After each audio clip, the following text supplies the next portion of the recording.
Hello and welcome to some more Star Citizen with a Squadron 42 update. We're looking at what Cloud Imperium have been working on over the last month and what they are focused on now in regard to the single player campaign and its features.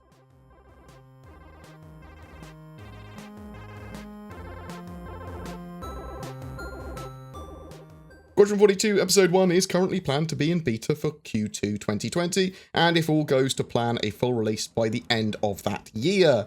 The features in Squadron 42 and the Persistent Universe are typically shared between each other and will make their way into the other at some point based on the feature, but normally taking a bit longer to get into the Persistent Universe as those features need to be made suitable for multiplayer. This is basically a monthly report for Squadron 42, but some of its parts are the same as the Persistent Universe monthly report, so I've compressed those down and removed the parts we already know from that. Therefore, this summary is best enjoyed if you've already watched my most recent Star Citizen Persistent Universe monthly report, which I will link down below. Let's start with the ship AI, which has seen general improvements throughout, including the way AI ships attempt to avoid the player's fire while dogfighting, which included various additions of evasive maneuvers to enemy ships. When an AI pilot has an enemy on its tail, it will try to utilize breakaways with increasingly varied directions and angles, trying to keep momentum and chaining attacks together. They've added some new smooth turning behavior logic as well. AI pilots will also attempt to create diversions using evasive maneuvers. Automatic incoming and outgoing ship traffic over planetary landing areas was implemented too. They are currently generalizing ship behaviors to enable the designers to easily set up traffic on cities, capital ships, and other areas as required. They have made improvements to the existing character collision avoidance system. The changes began with adjustments to smoother locomotion paths, with data coming from the collision avoidance calculation to make sure the character has enough free space to move. This combines with the cinematic walk and talk functionality that they've been working on for interaction between NPCs and players as they move around ships and locations. Basically has NPCs talking to each other, maintaining eye contact, having voice lines to say based on how close they are to each other or the player. Social behaviors wise, they refactored vendor behavior to be more generic and reusable in multiple contexts, first implementing a way for supporting motion capture animations to be used as transitions between usables. We will see NPCs in both Squadron 42 and the Persistent Universe using various new behaviors and animations in the future. They have worked on restructuring behaviors so that they become more modular now, with the goal to make it easier to implement specific chunks of logic and influence the AI skill sets. Behaviors for NPCs will be automatically selected and changed dynamically based on situation, both in combat and non-combat situations. More to do with characters now. The hair development pipeline has seen work with the help of the graphics team. They've developed new tools and shader tech to improve realism while maintaining quality and performance. They're currently modeling characters and new hairstyles to test their new pipeline with. Progress also continues with the Vandal character model. The head and body mesh are complete, with texturing currently underway. For specific characters, they're working on Duncan Chakma, the Idris Master at Arms. This character has some of the more complex behaviors, and solving him should speed up the development of all other characters that encompass complex player choices, such as movement from station to station, interacting with items, and giving and taking back weapons. Animation-wise, they've made more improvements to the vault and mantle, as well as beginning to work on Player Jump version 2. They are currently re-evaluating how animations are set up in the code to help simplify and reduce the number of assets. Stealth takedown mechanics have been revisited. Re-evaluating the previous work done on knife takedowns has been done, so they continue to work on free look limits, where the player's range of view is restricted depending on their helmet or armor, and they separated out the range when weapon aiming from free look. More cinematic-based things. The testing of various cutscenes from Squadron 42 is an ongoing process. The cinematics team has made substantial progress on major scenes encountered late on in the campaign and prototyped various pieces. This included recording a total of 56 motion capture lines and a handful of new wild lines as well. Another significant sequence that garnered attention involves the Bengal carrier. A scene in the pilot-ready room required the mocap cast to use a circular table of 1.5 meter diameter and 4 chairs that could swivel, had no wheels but could be pushed around. Compared to the size of Squadron 42's ships and planets, relatively small things like a table and chairs can be incredibly important for cinematics. They've been reviewing the latest progress on several chapters and capturing a few additional pickup performance lines and performances needed for the completion of the game. This included recording tests for the female character to ensure that the pipeline is working correctly before the team proceeds with recording all of their performances. They added additional ways of triggering conversations based on the distance or the direction that a player is approaching an NPC from. Some further work has been done on soft, rigid body destruction simulations that will be required for scenes where objects are destroyed, so like peeling back metal plates and panels, fracturing and breaking of glass, concrete, structures, that sort of stuff, the bulkheads in a ship imploding or whatever, which leads us nicely onto environments. Internal lighting for scripted events on the Javelin for Squadron 42 are now complete.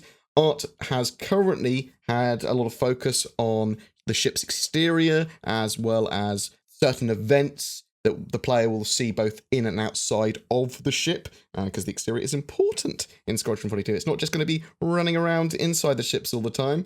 2 key campaign areas have been made grey box complete. Archon Station has seen more work. All the surfaces are complete now, with collision meshes added for good measure.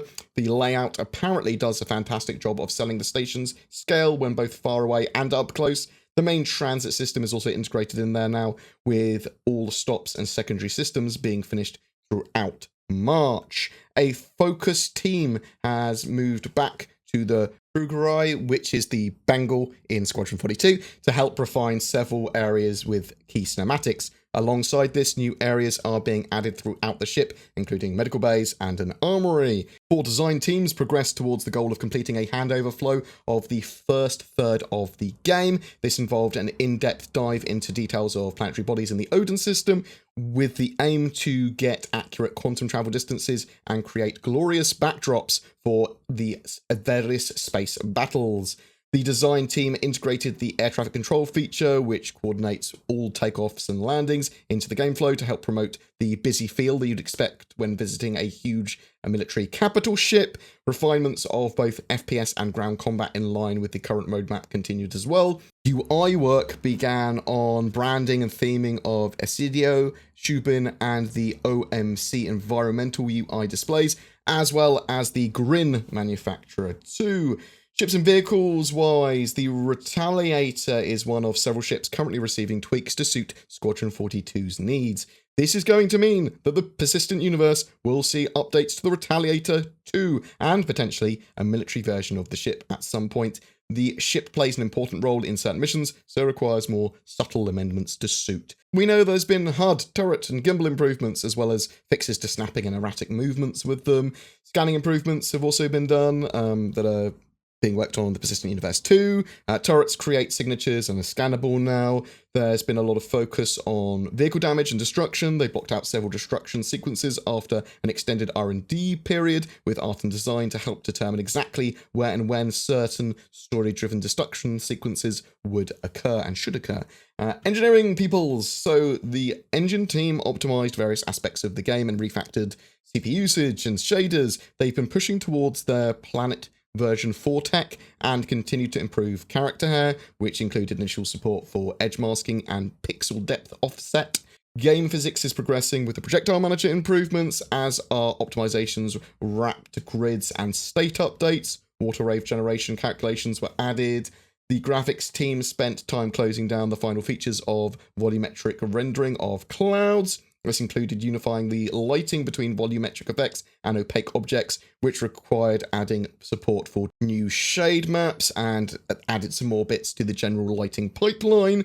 Several other changes were made to allow gas clouds to be built from smaller modular pieces, which helps overcome the large storage requirements of volumetric data. Another focus was adding multi-threaded rendering support to their editor, which will improve the performance for artists and designers working in complex scenes. In some cases, this can almost double the frame rate and get much closer to the performance of the optimized shipping build of the game. The editor code was written before the engine was multi-threaded, and as a result, there are many bugs that have been painstakingly found and fixed. However, it is now nearing completion.